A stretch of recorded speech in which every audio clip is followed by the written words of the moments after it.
ये जो पैसा दिया जा रहा है ये आपके हक का है, कोई इसको वापस नहीं ले सकता है। दोस्तों बहुत बहुत स्वागत है आप सभी का एक बार फिर से। जी हाँ दोस्तों, आज पूरे दिन की कई महत्वपूर्ण और बड़ी खबरें निकलकर सामने आ रही हैं। जानेंगे सभी खबरों को विस्तार से। तो दोस्तों खबरों में आगे बढ़ने से पहले वीडियो को एक प्यार भरा लाइक जरूर कर दें और ताजा खबरों को जानने के लिए चैनल को सब्सक्राइब भी जरूर कर लें। तो देखते हैं पहली बड़ी खबर क्या निकल कर आ रही है। 50% उपस्थिति के साथ 26 जुलाई से खुलेंगे स्कूल, शिक्षा विभाग ने जारी किए दिशा निर्देश। जी हां, हम बात कर रहे हैं मध्य प्रदेश के निजी व सरकारी स्कूल 26 जुलाई से खुल जाएंगे। 50% विद्यार्थियों की उपस्थिति के साथ स्कूल सप्ताह में 2 दिन लगेंगे और स्कूलों में विद्यार्थियों को भेजने के लिए अभिभावकों को लिखित सहमति देनी होगी। स्कूलों में शैक्षणिक और गैर शैक्षणिक स्टाफ की उपस्थिति 100% रहेगी और यह आदेश शुक्रवार को स्कूल शिक्षा विभाग ने जारी किया है। आदेश में कोरोना गाइडलाइंस का सख्ती से पालन करने के लिए शिक्षकों और कर्मचारियों का प्राथमिकता के आधार पर टीकाकरण के लिए कहा गया है। विभाग द्वारा जारी आदेश के अनुसार 26 जुलाई से 50% उपस्थिति के साथ 11वीं एवं 12वीं कक्षा के स्कूल सप्ताह में 2 दिन खुलेंगे। कक्षा 12वीं के लिए सोमवार एवं गुरुवार और कक्षा 11वीं के लिए मंगलवार एवं शुक्रवार का दिन तय किया जा सकता है। इसके अलावा 5 अगस्त से 9वीं से 10वीं कक्षा तक की कक्षाएं शुरू होंगी और 10वीं के लिए बुधवार एवं 9वीं के लिए शनिवार तय किया जा सकता है। साथ ही ऑनलाइन कक्षाओं का संचालन भी जारी रहेगा। कक्षा 11वीं एवं 12वीं के विद्यार्थियों के लिए छात्रावास भी 26 जनवरी से प्रारंभ किए जा सकेंगे। छात्रावासों में छात्रों के आगमन से पूर्व नियत कोविड-19 प्रोटोकॉल का पालन करते हुए आवश्यक तैयारियां करना व प्रोटोकॉल का पालन अनिवार्य करना होगा। दुनिया में डेल्टा और गामा वेरिएंट का कहर, कुल 5.68 लाख नए मामले सामने आए। 8,899 लोगों की इससे जाने गई हैं। जी हां, बात कर रहे हैं दुनिया में कोरोना वायरस का प्रसार तेजी से हो रहा है। 24 घंटे में दुनिया में कोरोना की 5,68,000 नए मामले सामने आए हैं। दुनिया भर में 8,899 संक्रमितों की इससे मौत हुई है और 3,88,000 मरीज इससे ठीक हुए हैं। इसके साथ ही दुनिया में कोरोना के कुल केस 19.33 करोड़ हो गए हैं। इससे कुल 41.50 लाख लोगों की जान गई है और कुल 17.57 करोड़ लोगों ने इसे मात दी है। अमेरिका में कोरोना संक्रमण के मामले में तेजी से वृद्धि हुई है। 24 घंटे में यहां 61,651 नए मामले सामने आए हैं और अब यहां कोरोना वायरस से कुल मामले 3,52 लाख से ज्यादा हो गए हैं।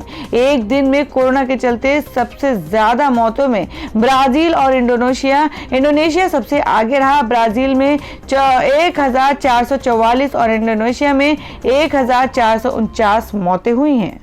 राजकुंद्रा पॉर्न केस में शिल्पा शेट्टी के घर पहुंची पुलिस, पति पत्नी को आमने सामने बैठाकर किया पूछताछ। जी हम बात कर रहे हैं कि बिजनेसमैन राजकुंद्रा का पॉर्न फिल्मों के प्रसारण व निर्माण को लेकर मुश्किलें बढ़ती जा रही हैं। एक तरफ राजकुंद्रा की पुलिस हिरासत बढ़ा दी गई है और वहीं अब राजकुंद्रा की पत्नी व बॉलीवुड एक्ट्रेस शिल्पा शेट्टी के घर रेड मारी गई है। पुलिस ने शिल्पा शेट्टी के घर छापेमारी के साथ पूछताछ भी की है। मीडिया रिपोर्ट्स के मुताबिक मुंबई क्राइम ब्रांच की टीम शिल्पा शेट्टी और राज कुंद्रा के मुंबई वाले जुहू के घर पहुंची है। खबरों का कहना है कि अधिकारियों ने राज कुंद्रा के घर तलाशी के साथ साथ एक्ट्रेस शिल्पा शेट्टी से भी पूछताछ कर सकते हैं। और इतना ही नहीं, रिपोर्ट्स का दावा है कि राज कुंद्रा व शिल्पा शेट्टी को आमने सामने बैठाकर सवाल करने वाली है। जी हम बात करें कि अब ये सामने आना बाकी है कि शिल्पा शेट्टी पति राज कुंद्रा के मामले में क्या बयान पुलिस को देती हैं। हालांकि इससे पहले शिल्पा शेट्टी को लेकर पुलिस ने साफ कहा था कि राज कुंद्रा केस में अभी तक शिल्पा शेट्टी की संलिप्तता का कोई सबूत नहीं मिला है।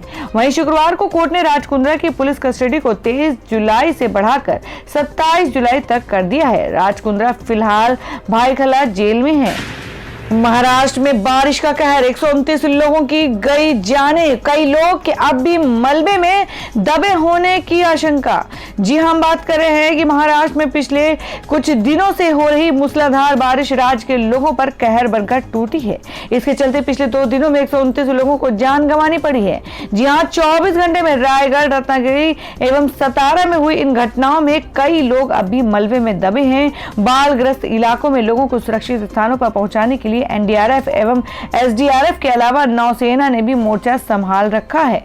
जी आपको बता दें कि महाराष्ट्र के समुद्र तटीय कोंकण, रायगढ़ एवं पश्चिम महाराष्ट्र में पिछले 3 दिनों से मूसलाधार बारिश हो रही है और इसी क्षेत्र में स्थित प्रसिद्ध पर्यटन स्थल महाबलेश्वर में पिछले 3 दिनों में 1500 मिमी बारिश रिकॉर्ड की गई है। भारी बरसात के कारण रत्नागिरी जिले के चिपलून शहर बड़ा हिस्सा गुरुवार को जलमग्न हुआ दिखाई दे रहा था और शुक्रवार को चिपलून में जल स्तर कम होने के बाद वहां हुए नुकसान की भयावह दिखाई दी और कई इलाकों में पहाड़ों पर भूस्खलन होने से 100 से अधिक लोगों को अपनी जान गंवानी पड़ी है। दिल्ली में 4000 इलेक्ट्रिक ऑटो रिक्शा उतारेगी सरकार, ऑटो रिक्शा चालकों ने जताई आपत्ति। जी आपको बता दें कि दिल्ली सरकार ने शहर में 4000 नए ऑटो परमिट सिर्फ इलेक्ट्रिक ऑटो रिक्शा को देने का फैसला किया है।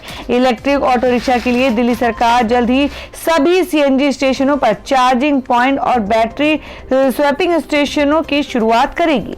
दिल्ली सरकार ने यह कदम शहर में प्रदूषण मुक्त परिवहन को प्रोत्साहित करने के लिए उठाया है। जी आपको बता दें कि मौजूदा समय में दिल्ली में 95,000 रजिस्टर्ड सीएनजी ऑटो चलाए जा रहे हैं और इन ऑटो की अधिकतम संख्या 1 लाख तक की जा सकती है। दिल्ली ट्रांसपोर्ट विभाग ने इलेक्ट्रिक ऑटो के लिए आवेदन प्रक्रिया 21 जुलाई से शुरू कर दी है, जहां सीएनजी ऑटो रिक्शा की कीमत 2.25 लाख रुपए है और वहीं इलेक्ट्रिक ऑटो 1.5 लाख रुपए तक की कीमत में उपलब्ध हो सकती है। सीएम योगी ने 6696 सहायक अध्यापकों को बांटे नियुक्ति पत्र और कही ये बातें। जी हां आपको बता दें कि उत्तर प्रदेश के मुख्यमंत्री योगी आदित्यनाथ ने शुक्रवार को 6696 सहायक अध्यापकों को नियुक्ति पत्र वितरित किए। इस मौके पर सीएम योगी ने कहा कि पूरे विभाग में ट्रांसफर, पोस्टिंग और इसके माध्यम से तमाम प्रकार की गतिविधियां संचालित होने लग गई थी, जो शिक्षा के लिए सबसे बड़ा कलंक था। उन्होंने कहा कि पूरे प्रदेश में 1,35,000 से अधिक बेसिक शिक्षा परिषद के विद्यालय थे, लेकिन उन विद्यालयों की स्थिति खराब थी। भवन जर्जर थे, बुनियादी सुविधाएं नहीं थी, छात्रों के पास यूनिफॉर्म नहीं होती थी।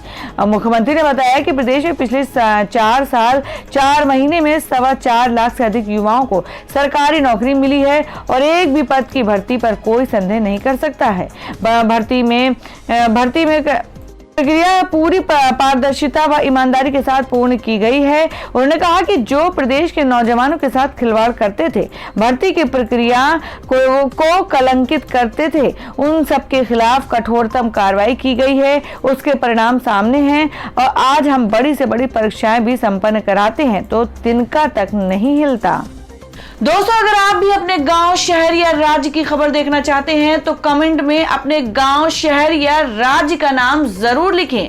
और अगर आपको अभी तक किसी भी सरकारी सुविधा का लाभ नहीं मिला है तो वो भी कमेंट करके जरूर बताएं कि सरकार की कौन सी योजना आप तक नहीं पहुंची है, जिससे कि आपकी बात हमारे चैनल के माध्यम से सरकार तक पहुंच जाए।